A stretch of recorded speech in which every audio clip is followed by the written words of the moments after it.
that, again, I'm excited to see what he's going to produce in this tournament, but I would be surprised if he made it to the second week. But I think he should have a fairly comfortable win after in the first round. That pressure he's going to put on himself, I think, will actually bring the best out of him. And I just think, that determination, knowing that it probably is the only Grand Slam he can win this year now, is going to be enough to see him get to the title. It's silly not to think that she's going to be a strong contender to win Wimbledon, because the mentality that's surrounding her, and it's clearly coming from a place of good training and prep and recovery, everything just seems to be going her way. Yeah, and obviously the crowd's going to be massively on her side because they don't know how many times they're going to see her again. Well, this is quite right. It'll be the last time. So when you have a legend, sort of still playing at that moment in their career, everyone makes the effort. Welcome back to the Getting a Grip Tennis Podcast. It's that time of the year, sun's shining, sort of. The grass is glistening. It's raining, Ben. Down here in the southwest it is. Up in London, hopefully it's a bit better. At least I hope it is. I'm going to Wimbledon on Monday. But yes, we are here to preview Wimbledon, of course. World's most famous exhibition tournament these days. Well, yeah. Some big names involved. Obviously, Nadal's ready and raring to go now. Getting some tune up in the Hurlingham Classic. All the names are there, apart from my favourite, Federer. The first time I think he's not been at Wimbledon since, can't actually think since when, maybe like early 2000s. I feel like he's been there pretty much every year. Since he turned pro. I thought he was there every year.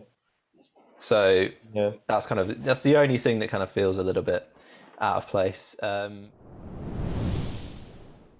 yes, we'll start with the men's draw.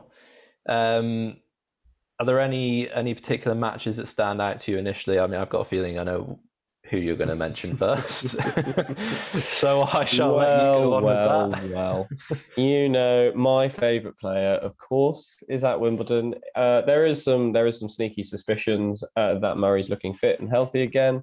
That abdominal injury, we can't know until we actually see him play, like how happy he's going to be. I think it's just a sign of his longevity. I think that, again, I'm excited to see what he's going to produce in this tournament, but I would be surprised if he made it to the second week. But I think he should have a fairly comfortable win after in the first round against Duckworth. But to be quite honest, that match doesn't really stand out to me very much. I am interested to see Sinner versus Wawrinka. I think that's a match that really stands out for me, because Wawrinka he's a wild card into the tournament. And rightfully so, but he's always been a little bit of a wild card, especially throughout the whole Big Four era. Like I say, he's picked up just as many Grand Slams as Murray has as well. They're both at 3. He's never been in that sort of top 4 scenario, or he was sort of flirting at 5 for a while at the same time as like Burdick and Tsonga as before him and all of that sort of thing. But like I say, he was never a consistent performer. But when he finds his tennis, he is very exceptional. Especially that one-handed backhand. I am in love with that one-handed backhand. So like I say, I'm excited to see that. I'm excited to see what it produces. All of these matches that I first started speaking about are obviously all in the first quarter. So it'll be interesting to see basically who gets out of that first quarter and who makes it to that quarter final. Yeah, I'm interested. How about you? What do you reckon? That first quarter looks tasty in general. Obviously, Alcaraz is in that quarter as well. Maybe he could push the quarters. Obviously, Djokovic is in that first quarter as well. But I think elsewhere, the one that's just caught my eye is, if I can say it correctly again, Davidovich-Fokina against Hurkacz in the first round. I think Hurkacz has obviously been playing brilliant. He won at Halle. He's in the kind of projected quarterfinals based on seedings and stuff, but that is a tricky first match, I think, because from what I saw at Queen's, Davidovich-Fokina, he's playing some pretty good tennis. Obviously, he doesn't have like the big serve that Hurkacz has, but that is a potential banana skin, I think, for a first match. So that could be quite interesting.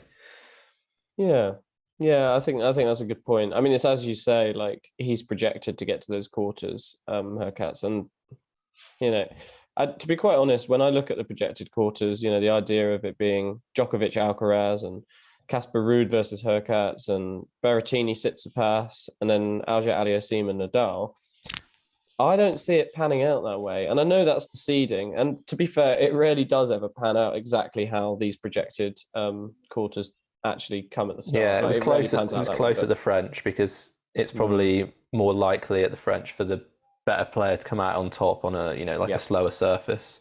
But here it's Here it's a lot more of a random scenario. Like I say, the better player will still come out on top, but yeah, momentum shifts. We've spoken about this. Like once a player gets a grip on a grass court and starts to play their tennis and start winning, then it's quite hard to turn that around and shift the momentum of a match the other way. This is why we love these screaming like matches in history from Federer and Novak and Federer and Nadal and basically Murray Federer as well, Murray Djokovic, all of these great finals over the years. And they've all been momentum swingers, and that's why we think of them as such great matches, I think, because we're not used to that on the grass, especially throughout the early stages of a tournament. So yeah, to be quite honest, I don't see Alcaraz getting to the courses. And that might be a bit of a harsh statement, but I just don't see him bringing out the style of tennis that the grass sort of requires effectively. But he does have wonderful hands, so he might turn his attention to net play, and that might be quite interesting. But like I say, I think the likes of Hurkacz and Berrettini, I would expect to see them probably at least reach quarters. Yeah, I think with Alcaraz, his serve might be the thing that kind of limits him a little bit. I mean, it's still a decent serve, but I don't think he's going to get enough free points on it to kind of push into the latter stages of the tournament. Yeah, especially in a 5-setter sort of scenario, Yeah. So we've talked a bit about the projected quarters. Who is your actual favorite for the tournament? Yeah, I found this a really hard one to decide. I'd love to say Murray, I would, but unfortunately, I don't see him being able to, like physicality wise, last out all those 5-set matches and making it, into the second week. It's he's still got his amazing tennis. That level's never going to go away, but he's just not able to recover the same as everyone else. I don't think, as much as they've done well on the grass as well, I don't think Berrettini or Hurkacz could win it. I don't see it in their future. So to be quite honest, this is going to sound a bit surprising, but I'm going to say I reckon Nadal's going to take it. I reckon this is going to be one of these weird years where Nadal's going to start sweeping everything, and we're gonna wonder. We're gonna look back at this year and wonder what he was on, especially with that foot injury, effectively. But the fact that he feels fit and healthy to play, he often has a good run at Wimbledon when he does decide to play it. Obviously, there have been shocks in the past where he exits early, but no, I think I can see him bringing some really quality tennis to the surface. Interesting. I think, again, like we touched on before, I think he's got to get through that first week where the grass is fairly fresh. It's a little bit more skinny, and he's waiting for it to bed down a bit. Find a bit of rhythm, and then once you get in the second week and it turns a bit more to like dust, then he's back into it really. I mean, he can play his style better. Yeah, I think I'm not necessarily surprised you've gone with him, but obviously his recent record at Wimbledon's not amazing. I mean, he has got to semis a few years back, like a couple of times or whatever. It's been a bit, hit and miss over the years, sometimes getting knocked out in early rounds.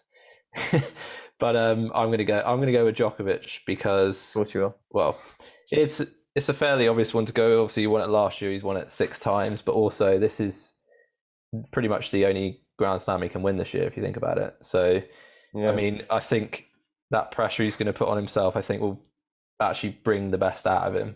And I just think, that determination, knowing that it probably is the only Grand Slam he can win this year now, is going to be enough to see him get to the title. But yeah, it's a tough one. I actually think I would put Berrettini in the kind of favourites category, but I wouldn't pick him. But I wouldn't be surprised if he got to the final. Yes, I wouldn't be surprised if he got to the final. but I just don't see anyone else who makes the final being able to, like, for example, if we were looking at, say, like a Berrettini Hurkacz final like that, I just don't see that being possible effectively. This is where it'll happen, and I look like a fool, but I just don't. There's something about their tennis is almost not special enough. Even if they are having a good time on the grass at the moment, there's not that pizzazz like you see from Djokovic's play, like the way he moves, especially on the grass, which is insane. And obviously Nadal and his topspin, like even on the grass, that's a very effective play to bring out some of his net play as well. So yeah, it'll be interesting. I'm very excited. I think this will be very good. Okay, and then who's going to be your dark horse pick to either win it or make a deep run? Dark horse pick. Don't say Murray. Yeah, it's a tough one.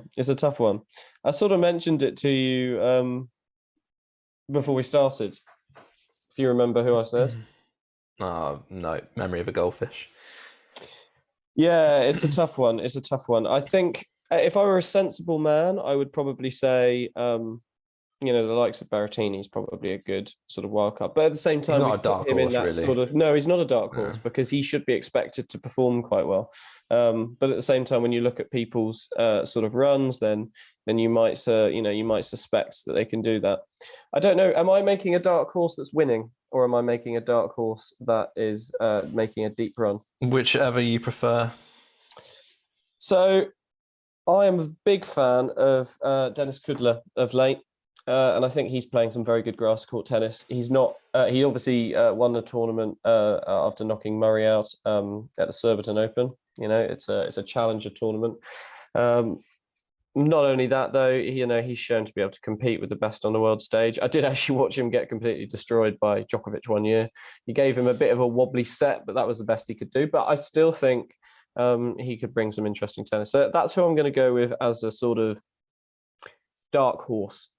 Because I don't think anyone can predict him doing particularly well. Okay, interesting. I thought you were going to go for like Kyrgios or someone to get to like, I don't know, the quarters or the semi or something. But it's hard to tell. I tried not to go with the obvious. I'm trying to go with stats. I'm trying to go with the one that I think. Oh, actually, yeah, the numbers add up here. Yeah, I'm torn between two players. They are actually both in the same quarter as Nadal. I'm torn between Auger-Aliassime and Cilic because I know Cilic has been playing well. He played well at the French. Yeah. He's got a good serve, good forehand, and same with Auger-Aliassime. Actually, his serves come on quite a lot. So I'm gonna go with Cilic to get to the. You're going with the veteran, are you? I'm gonna say he's gonna get to the semis. That's just my like complete dark horse pick for that. Obviously, you would have to probably get past Nadal if they kind of meet in the quarterfinals, probably. I just think I can see it. Yeah. Previous history. Obviously, got to the final when he lost to Federer. Like that was 2017. He played well at the French. Seems to have kind of found a bit more rhythm on serve. And again, if you're going to pick a dark horse, I think you usually got to go at Wimbledon for someone who's got like a decent serve. Because like Querrey, for example, when he got to like the quarters or semis, Anderson, these guys just kind of come through, and there's always one of them that gets through that kind of not predicted to get that far. So I think I'll go with Cilic on this one. But there's a whole host of players that could potentially make a run if they find that rhythm on serve. Yeah. Serena Williams is back, obviously. Indeed. Who else? Obviously, Iga's been in incredible form. We have talked before about how well is this going to transfer over onto grass, obviously, in terms of serving. I think we have touched on it before. Do you see her coming up short in this one, given she has been on an amazing run, and it's grass is a lot different from clay, or not as different as it used to be, but obviously the serve is more important on this surface. Again, I don't think the reason she's winning is particularly anything to do with like a speciality on clay or a particular sort of run of form and the way she's playing. I think it's her mentality. This is why I see her winning streak sort of lasting. and why I think that we'd be silly not to think that she's going to be a strong contender to win Wimbledon, because the mentality that's surrounding her, and it's clearly coming from a place of good training and prep and recovery.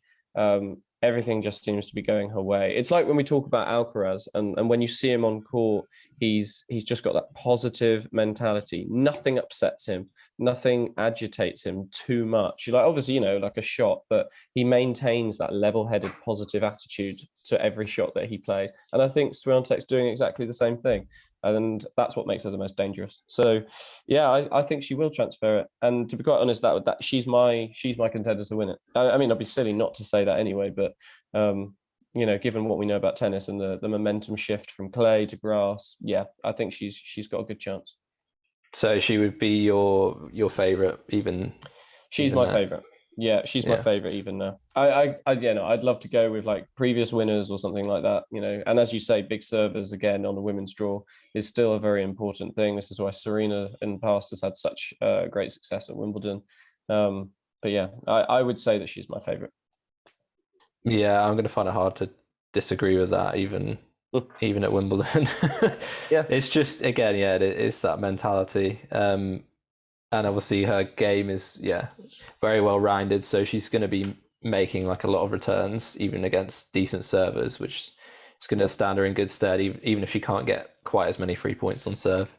I think the only other player maybe in the favourites bracket that could pose a good challenge is Ons Jabeur, because she's got quite a powerful game as well. I think on grass that might favour her a little bit more.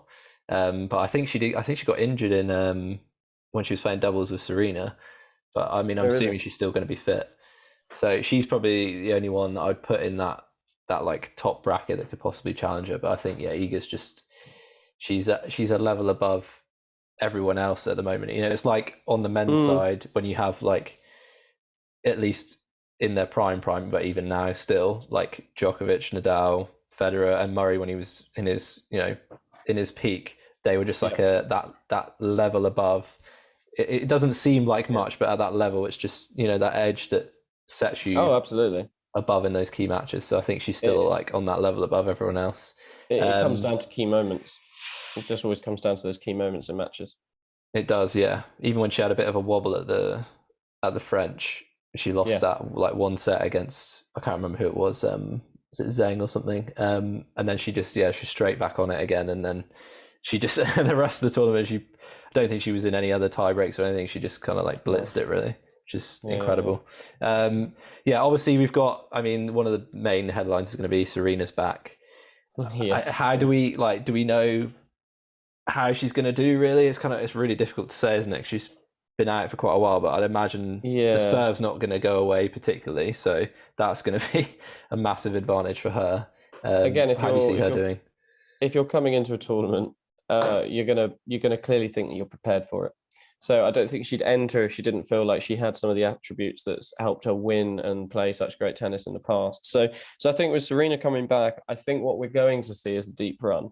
I don't know if I can see her in terms of winning quite make it there, because again, it comes down to match practice, momentum shifts on the grass. Again, it's tougher to sort of claw back from those inconsistencies effectively. So yeah, like I say, I think she'll make second week. If I'm quite honest, I think she'll make second week because she knows the place so well, and they're going to put her on centre court each time, or at least court one, based on how much of a champion she is. And I'm hoping she's going to bring the tennis that's helped her win before, because it's very entertaining. Yeah, and obviously the crowd's going to be massively on her side because they don't know how many times they're going to see her again. Well, this is quite right. Potentially be the last time. So when you have a legend, sort of still playing at that moment in their career, like everyone makes the effort, even if you're not fully a Serena fan. Even then, you're going to be cheering her on because you just want to see what she can do. Yeah, it's nice to see her back. Hopefully, she can get at least one like match win under her belt. That'd be nice. Do you have any dark horse on the women's side other than who dark horses on the women's side? So I got two for this one. Obviously, I'm a fan of Simona Halep, and she has that she has that aggressive positivity to the way she plays on a grass court. That obviously this is how she won it previously in I was there for it as well. The year she beat Serena in the final, and it didn't feel like she beat Serena in the final. It felt like she made Serena look like a really bad tennis player. It was that much of a difference, so that much of a level above. Yeah, exactly. It was over so quickly, and all of the matches, and Serena's hitting some of her best shots, and Halep's just got all the answers. And so, like I say, I always think that within her there is this potential for it to come out and be really, really poisonous. So I'm hoping to see that. So she'll be a wild card for me as a potential winner. And I'm also going to give a deep run, sort of wild card idea to Coco Gauff, because not only is she playing well at the moment, I think that she's also quite accustomed to the grass. Obviously, we've seen her do so well when she first came to the surface and first came to Wimbledon those years ago. Much more mature player now. So yeah, I reckon she's got the goods to make a deep run, make that second week, which is I'm hopeful to see. We could always talk about Emma Raducanu, but I don't think her form quite supports me giving her a second week placement quite yet. Yeah, I don't think she's like fit enough in terms of like injury wise to have that kind of unless she can get like a run going in the first few rounds, then she might be able to build it up. But I don't know, it just seems a little bit shaky at the moment. But then again, with a home crowd, who knows? Like sometimes adrenaline can get you through. But yeah, I wouldn't put her in a bracket of getting to the second week really. But I'll be happy to be proven wrong on that. I think we would, wouldn't we? I think you've taken kind of the main ones there. They're not even massive dark horses really, like Gauff and Halep. When I'm looking at the odds, they're at the top. But the only other person I can really think of is Kvitova and maybe Kerber. But in terms of form, yeah, I don't really have much confidence in that. But yeah, Kvitova has obviously won it a couple of times previously. Yeah. So if she can find some like rhythm on serve, the classic on grass, then she's got good memories of the place. So I can see her getting to the quarters, maybe semis if she does really well. That would probably be my pick. Yeah, but other than that, someone's going to surprise us obviously, because usually on the women's side there's someone that comes through.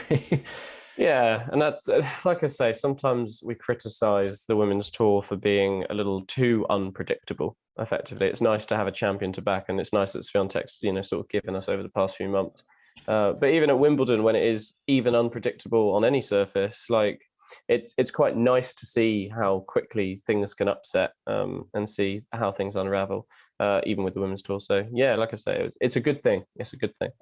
Yeah, as we said before, it's nice to have that dynamic where you've actually got someone who's the person to beat, and then everyone kind of like jockeying to like challenge her. So yeah, it'll be interesting to see how that pans out.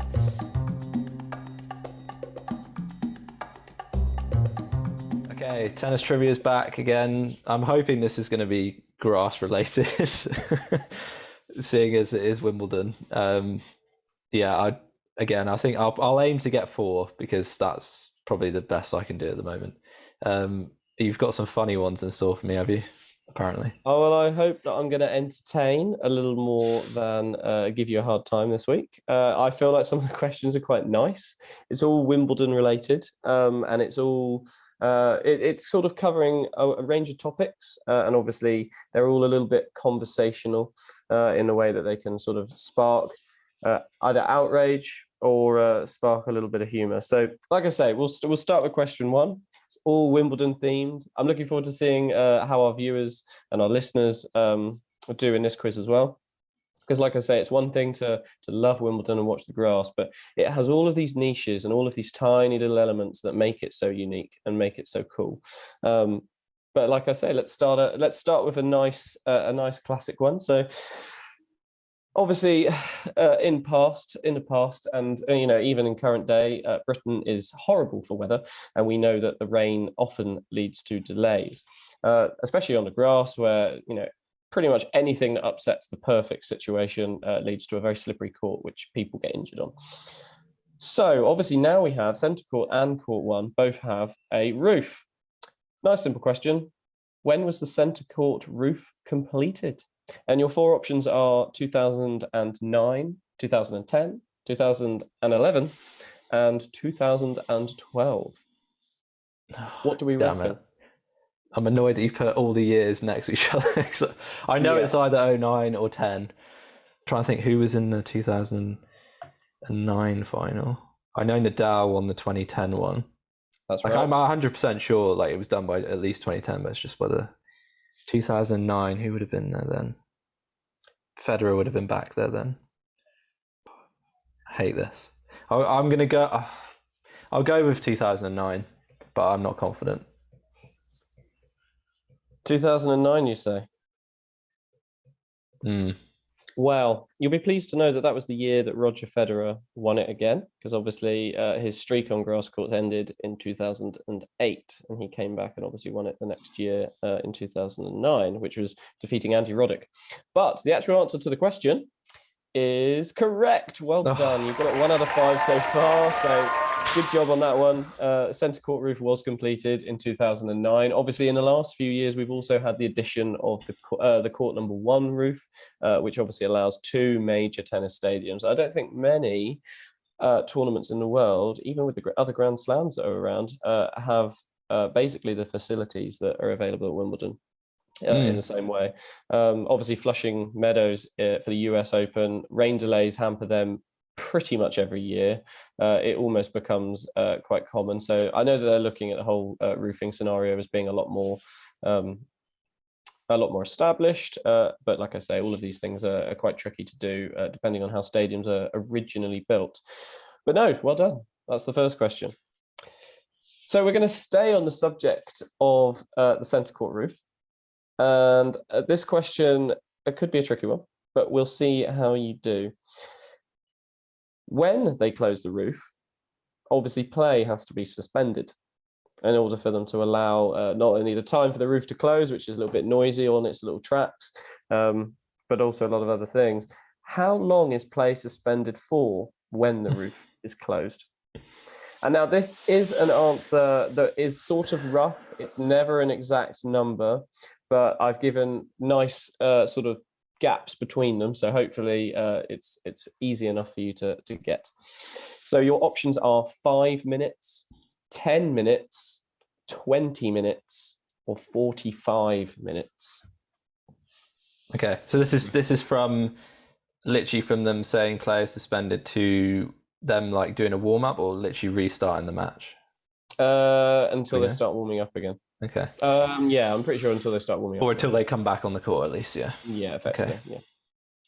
Yeah. 10 minutes is too short, I think. 45 minutes seems a bit long. I'll go with 20. 20 seems reasonable. You go with 20? Final answer? Okay, so unfortunately, you need to get a grip. What? So the actual correct answer is 45 minutes. It takes roughly 45 minutes for play to be suspended. Now, the reason it is 45 minutes, you'll be pleased to know, is not only does it take 10 whole minutes for the roof to close entirely from being open, it also takes the addition of those 35 minutes for the aircon to kick in and obviously dry the court out enough and dry the air out enough so that the grass is not slippery. So largely, it's all about air control and air conditioning as to why the play is suspended for a long period of time. But yes, you were right. Like I say, it is too short to say like 5 or 10 minutes or whatever. But obviously, that's the nature of when it is raining, the humidity's out, and they try and dry the court as though it is basically like on a drier day. I swear it's quicker at the French. It should not take that long, even with adjusting conditions. It should be like half an hour max. That's what it's quite a large for. stadium. Like, bear in mind that the capacity of Wimbledon is 15,000 roughly, or just slightly below 15,000 people. So for the centre court. Fair enough. There you go. So you got 1 out of 2 so far. Obviously, now we know that the roof being closed takes 45 minutes. We'll look out for that hopefully in the next coming 2 weeks. and people can count and try and see how long it takes if they're so inclined. And you can let us know if maybe my answer was wrong Get the stopwatch and Ben going. was even right, but we shall see. But like I say, these are the rough estimates that Wimbledon themselves give. Anyway, question number 3. Now we're going to talk a little bit about the area around centre court. So we're going to take a little tour through the garden. Which of these is a nickname for the grass hill on which people can sit and watch play on the big screens outside of centre court? So your options include Federer Forecourt, Murray Mound, Henman Hill, and the Sampras Sandpit. Oh God, Sandpit, gee. Well, I'd like to add at this point as well, I didn't actually write this question. I found it and thought, yeah, go on, I'll just chuck that one in. I think the only time that might be relevant is after like 2 months of drought and it's just completely parched on the hill. Yeah, anyway. Exactly. When there's a hosepipe ban, that's when it's Sampras Sandpit. Wait, hold on. So there's only going to be one answer because it's been called 2 of those things before. There is only one answer because it is technically an official and given name by the tournament to this area, which is of some debate now. Sorry to you, but it's Henman Hill. Quite right. The area outside is nicknamed and quite officially as Henman Hill. There is some controversy now as to whether it should be Henman Hill, given he, well, I don't even know if he gets nearly man status, does he? He didn't get to the final. Well, maybe it should be just in honour of Nearly Men, really. The Nearly Men Hill. Maybe it's the Nearly Men Hill because people nearly got in to see the match but couldn't quite get there, couldn't quite pay for the tickets. Maybe that's the reason. There is a lot of talk that maybe it should be renamed Murray Mound, simply because of obviously his success at the tournament and obviously how proud everyone is of the horrible name. I don't want to call it Mound. The Murray Mound. I mean, it's very Scottish. Henman Hill does have a nicer ring, exactly. Yeah. But it's also, I think it's a celebration of Henman not only having, a good playing career, but also having such a great involvement in Wimbledon and tennis, British tennis as a whole. But you could say the same for Murray. He's not quite had the years to do it yet. Anyway, well done. 2 out of 3. You're on track to hopefully get that 4. Hopefully you'll get this one quite easily then. Question number 4. So we all know that the winner, no matter how many controversies over the years have contributed to these decisions, we all know that the winner receives a £2.5 million paycheck. And that's now both on the men's and women's side, and rightfully so, might I add. But what does the runner-up receive? And I've got 4 options here for you. First option is £1,050,000. The second is £1,250,000. The third option is £1,500,000. And option number 4 is a pat on the back, something money just can't buy. Would you like to hear those options again? No. I don't want to hear that last one again. Just no. Could you imagine? What a mate. You got to pay for your taxi home as well. No expenses, yeah. Well, logically, you said it was 2.5 million for the winner. It is 2.5 million for the winner, absolutely. It should be half of that, really, for the runner-up. So I'm just going to go with that. So what's that, 1,250,000? Yeah, so the options were the sensible options were obviously 1,050,000, 1,250,000, and 1,500,000. Yeah, I'll stick with what I said. 1.25 million. Well, it seems as though that 4 is going to elude you yet again, because unfortunately the correct answer is 1,050,000. This is the amount that the runner-up at Wimbledon receives as a paycheck. So even if you lose in the final, you're becoming a millionaire. So it's good incentive to try and get to a level of playing tennis at Wimbledon. Jeez, that's a bit of a weird number, though. How'd they come up? It is a weird number. I do not know how they arrived at that number, but all I do know, maybe someone else knows and can tell us in the comments. But yes, I'm not quite sure how they arrived at that. Anyway, 2 out of 4. You could still get a very respectable 3. You could get over that 50% hurdle. Your final question, question number 5. The gold trophy available at Wimbledon, the gold trophy that someone wins, as well as that 2.5 million paycheck, is quite unique and actually has a pineapple on the top of it. And I'm not sure if everyone knows this. What I want to know is, why does it have a pineapple on the top of it? You've got 4 options here again. The first is, it is a nod to British sailing tradition. Number 2 is, it symbolized wealth back in the 17th and 18th centuries. Number 3, pineapples and cream used to actually be the common Wimbledon food. And option number 4 is to encourage nutrition amongst all us tennis fans. What do we reckon it is? Options 1 to 4. Obviously, they're all quite sensible answers. The first one being a nod to British sailing tradition. It also, number 2, maybe it symbolized wealth back in the 17th and 18th centuries. Or is it pineapples and cream being the classic Wimbledon food that was then changed to strawberries and cream? Or is it to encourage nutrition amongst us tennis fans? What do you reckon? Pineapples and cream? I've never heard of that before. I feel like this is going to make me look stupid because all of these seem just bizarre, really.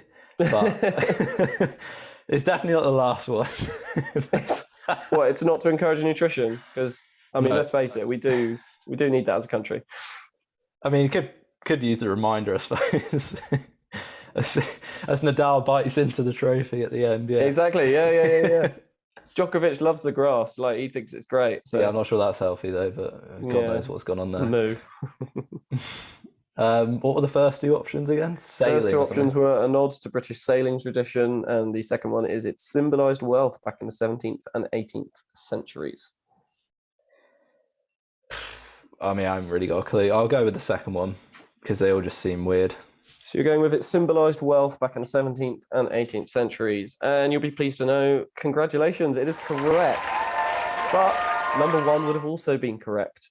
We don't actually know why the pineapple is on the trophy. There is no exact facts that is written down somewhere as to why they first did it. But obviously, these are 2 options, but they kind of merge a little bit, actually. So when we talk about the British sailing tradition, a lot of sailors, when they came home, used to put pineapples on their gateposts, largely as a sort of, look, I went away somewhere exotic, and this is what I could bring back. And then also with symbolizing wealth, well, pineapples weren't capable of being grown in Britain back in the 17th and 18th century. So obviously you had to be quite wealthy to go and source a pineapple from another country, particularly like the Caribbean. So yes, it is either of those options. Unfortunately, pineapples and cream are not a Wimbledon food and never have been. But maybe they can be. And let's see We'll bring it. Bring it in. Like I say, it doesn't always need to be strawberries. There's a world strawberry shortage, I'm sure, as a result of Wimbledon. So, like I say, we can always try it with a bit of pineapples and cream. There we go. Okay. 3 out of 5. That's all right. It's semi-respectable for me, at least. It'll do. It'll do for now.